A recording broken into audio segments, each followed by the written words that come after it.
Today we'll be doing a Lembert suture pattern for the left-handed surgeon. The Lembert suture pattern is another inverting suture pattern where it starts, the bites are actually perpendicular to the incision instead of parallel. You're going to start close to you, going near the incision to far from the incision, with the second bite being on the far side of the incision, going away from the incision to near the incision. As with the Cushing pattern, when you're pulling your knot, you want to be pulling parallel with the incision to help bury your knot.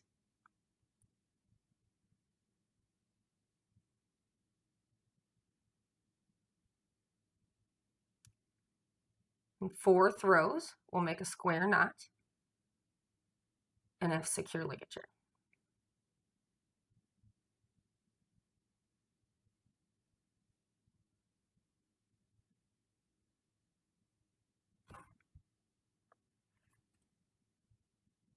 Cut your suture end short, and then the surgeon grabs the suture again and puts it in their needle drivers.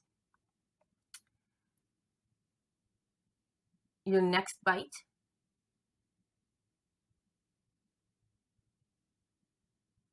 again is going perpendicular to your incision.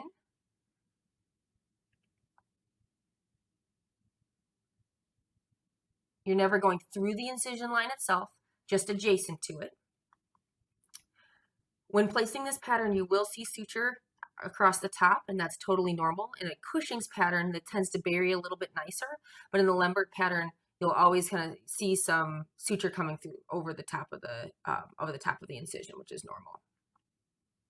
This surgeon has chosen not to use thumb forceps.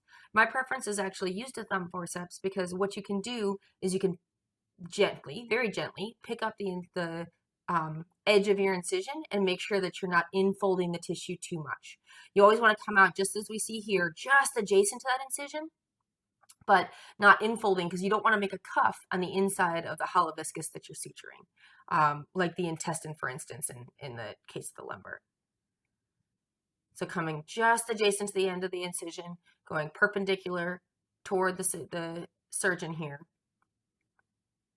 will invert the tissue and prevent leakage.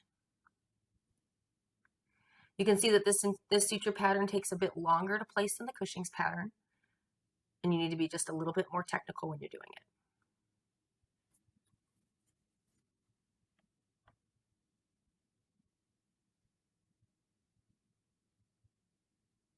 Far to near, and then the next bite, near the incision to far.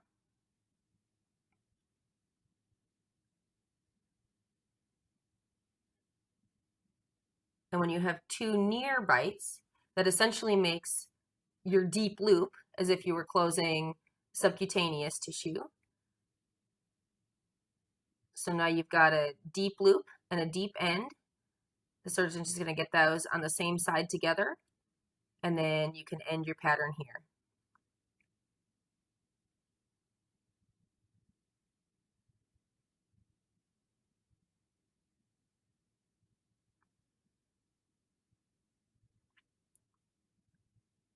This surgeon has chosen to do a surgeon's throw on this pattern.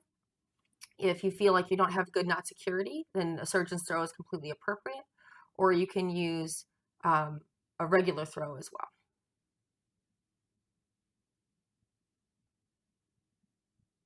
And then you're going to cut your suture short, so your tags aren't hanging into the lumen or into the abdominal cavity. And that completes the Lembert pattern.